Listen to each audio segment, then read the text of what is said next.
Olá, me chamo Rebeca Marques, estou me formando pela Faculdade Anhanguera de Brasília no curso de Nutrição. Nesse vídeo, então, vamos falar um pouquinho sobre a humanização do trabalho de parto, direito à alimentação. Antes de qualquer coisa, eu quero começar contando uma breve história em que vivenciei e foi então através dessa história que eu comecei a pesquisar um pouquinho mais sobre esse assunto e me interessei. E vi que, de fato, ainda há uma lacuna, ainda há necessidade, então, de melhorar as políticas públicas aplicadas nas maternidades. Há ainda uma falta de instrução para os profissionais que atendem nas maternidades, nas gestantes que estão durante o trabalho de parto. Então, vamos lá, deixa eu contar. Então, em 2017, uma prima muito querida minha estava grávida e eu desci para Goiânia para acompanhar com ela os últimos dias, os últimos preparativos antes dela dar à luz. Então, numa certa noite a gente saiu, a gente se alimentou, a gente jantou e ela então entrou em trabalho de parto. E ali foi a última refeição que ela fez. Era por volta de 10 horas da noite. No dia seguinte, ela já foi rapidamente para a maternidade e só bebendo água, sentindo muitas dores. E ali na maternidade ela ficou. Por 36 horas ela andou, agachou, foi pro chuveiro com água quente, mas não lhe foi permitido se alimentar. Chegando mesmo na hora de dar à luz ao bebê, quando ela teve que exercer extrema força, ela viu que suas energias já haviam se esgotado. E então ela sofreu alguns desmaios durante o parto, no momento de dar à luz. E por ela estar muito enfraquecida, esse momento para ela foi extremamente desgastante tanto emocionalmente quanto fisicamente, né? Depois de alguns desmaios, ela conseguiu dar à luz, foi traumático para ela, e o seu pós-parto também, ela teve uma dificuldade na sua melhora. Ela ficou 2 dias internada, mas assim, com o estado físico bem abatido. Diante a isso, eu fiquei assim, poxa, ela ficou 36 horas tendo contrações em trabalho de parto, lhe foi privado o direito de ingerir líquidos, ingerir alimentos, e no seu momento mais importante, momento em que ela deveria brilhar, estar com as suas energias preservadas, lhe faltou exatamente isso, a força. Então, diante a isso, eu comecei a pesquisar um pouquinho mais sobre esse tema e eu achei algo tão interessante. Antigamente, as nossas avós, elas não iam em maternidades. Elas tinham seus bebês e seus filhos, entravam em trabalho de parto em casa. Ali vinha uma parteira, às vezes a sua mãe auxiliava, uma amiga da família. E todo o seu parto ele era rodeado por esse ambiente familiar, ambiente acolhedor, ambiente onde ela tinha autonomia, liberdade de, nossa, eu estou com sede, eu vou ali, mãe, me dá um copo de água, né? A doula lhe auxiliava, se ela sentia fome, ela podia comer alguma coisa, ela não era privada de nada, ela não era obrigada a ficar com fome nem com sede. Então, parto, que antes era ofertado nesse ambiente acolhedor, familiar, onde a mulher tinha autonomia, liberdade, ele passa a ser ofertado no ambiente hospitalar, onde os processos que ela vai passar já estão determinados. Você não pode se alimentar. Olha, você tem que ter o bebê nessa posição. Então, assim, a sua liberdade foi perdida. Os processos fisiológicos, o seu momento ali onde que ela era guiada com seus instintos, foi perdido. Quando que essa prática de restrição hídrica e alimentar teve início? Ela teve início em 1940 com o Dr. Curtis Manson, quando ele analisou a alta taxa de incidência de aspiração pulmonar, quando o líquido do estômago ele volta pelo esôfago e entra nos pulmões. Isso acontecia em mulheres que estavam em trabalho de parto normal, mas que acontecia alguma intercorrência e ela precisava terminar o seu parto de forma cirúrgica, com a cesariana. Então essas mulheres elas tinham sedação total, elas tinham sedação geral, e elas ficavam sem nenhum tipo de reflexo. Então esse conteúdo que estava no seu estômago, ele voltava. E muitas dessas mulheres, infelizmente, perderam a vida. Então ele analisou isso. Olha, mulheres que têm dentro do seu estômago conteúdo líquido, o risco de ter aspiração e entrar em óbito é muito alto. Então, a partir disso, a restrição hídrica alimentar ela se tornou padrão. Não só na Europa, não só nos Estados Unidos, mas no mundo inteiro. E assim permanece até hoje.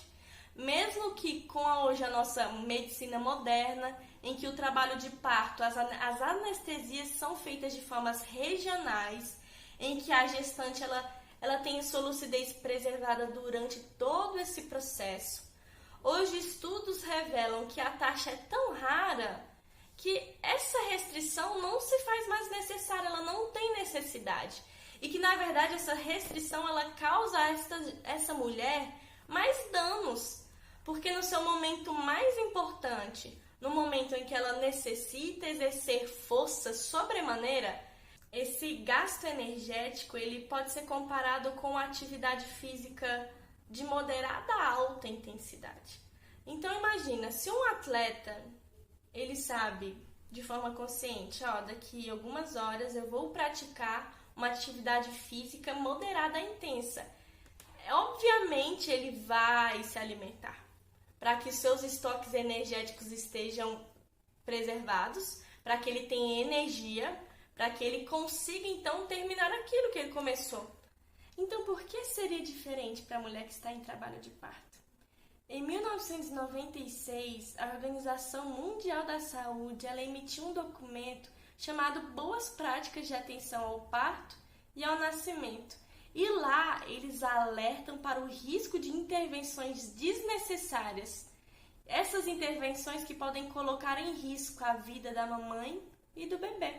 E dentre essas intervenções, a restrição hídrica alimentar é apontada como um dos grandes fatores que culminam na necessidade da realização de uma cirurgia, do parto cirúrgico, ao invés do parto normal. Nos anos 2000, o Ministério da Saúde emitiu também um documento visando promover boas práticas humanizadas no atendimento a esta gestante. E nestas também está descrito que a oferta de líquidos e alimentos promoverá melhor desempenho físico desta gestante durante o parto. Um artigo muito interessante, ele fez a pesquisa de campo, ele buscou esse comparativo de mulheres que tiveram seu primeiro trabalho de parto com restrição e que o seu segundo teve então a oferta de líquidos e alimentos. Elas comentam que no seu primeiro trabalho de parto, elas sentiam tanta sede que necessitavam ir escondida para um banheiro mesmo e beber ali pela torneira, mesmo assim de forma improvisada, e que a fome era tanta que davam vontade de ficar descascando os rejuntos de tinta e comer a unha, morder o cabelo, porque elas sentiam necessidade, tanto de ingerir alguma coisa, tanto de comer alguma coisa, para que então tivesse algum conforto psicológico. E na sua segunda experiência de trabalho de parto, elas relatam que a experiência foi tão diferente, elas se sentiam tão fortes, tão bem, assim, hidratadas e preparadas para aquele momento que o parto ocorreu de forma natural e quando elas precisavam exercer força, elas exerciam, elas estavam plenas ali e que a experiência foi totalmente maravilhosa. Se faz necessário mudanças nas nossas políticas e não só nas políticas, mas dentro das maternidades. Há diretrizes, há boas práticas, o Ministério da Saúde instituiu essas boas práticas para que sejam seguidas, mas há maternidades que ainda preferem o modelo médico intervencionista. É mais fácil assim, é mais fácil você determinar, é mais fácil você colocar a mulher não como protagonista, mas como quem tem que seguir o protocolo. É mais fácil dar ocitocina do que esperar horas para o bebê nascer. Sempre será mais fácil, mas isso não significa que é o mais fisiológico, que é o que preza pelo bem-estar da mãe. Não. Essa oferta ela segue critérios para que não haja risco a esta gestante. E os critérios são que esta gestante não tenha nenhuma comorbidade, que ela não tenha nenhum risco associado, que o seu parto esteja tanto antes no seu pré-natal tudo esteja bem e tanto durante o trabalho de parto ela esteja bem, sem riscos de complicações, que ela esteja na primeira fase do trabalho de parto, na fase latente, na fase dilatória, onde ela está ainda dilatando até os 10 centímetros. Até aí sim é recomendado. Quando se inicia a fase ativa do trabalho de parto, a dor já é tanta e então se inicia a descida total do feto que ela não sente mais fome nem necessidade. Nesta fase, fisiologicamente, ela não vai se alimentar. Artigos mostram que mulheres que se alimentaram e que estão suas forças preservadas nessa fase expulsiva conseguem ter um parto, 16 minutos mais rápido. Então, essa fase expulsiva que demora de 30 a 1 hora, tendo a diminuição de 16 minutos, é muito significativa, sim. Para quem já pode ter passado 30, 24 ou até 48 horas em momentos só em período de dilatação. Então, se na sua fase mais difícil ela pode ter uma redução de até 16 minutos, certamente é muito significativo e isso deve ser estimulado. Então é isso. Se informe um pouquinho mais sobre esse assunto. Gestante, procure saber mais sobre as maternidades e profissionais da saúde. Busquem também mais instruções. Há muitas coisas novas acontecendo e o nosso sistema ele precisa acompanhar essas evoluções. Não só assistência médica intervencionista em relação a medicamentos, a equipamentos, mas o ser humano ele precisa também acompanhar. E a humanização de trabalho de parto está aí. Diretrizes, documentos, recomendações diariamente são publicadas pelo nosso Ministério Público e pela Organização Mundial da Saúde. Vamos acompanhar, né? Então, até mais!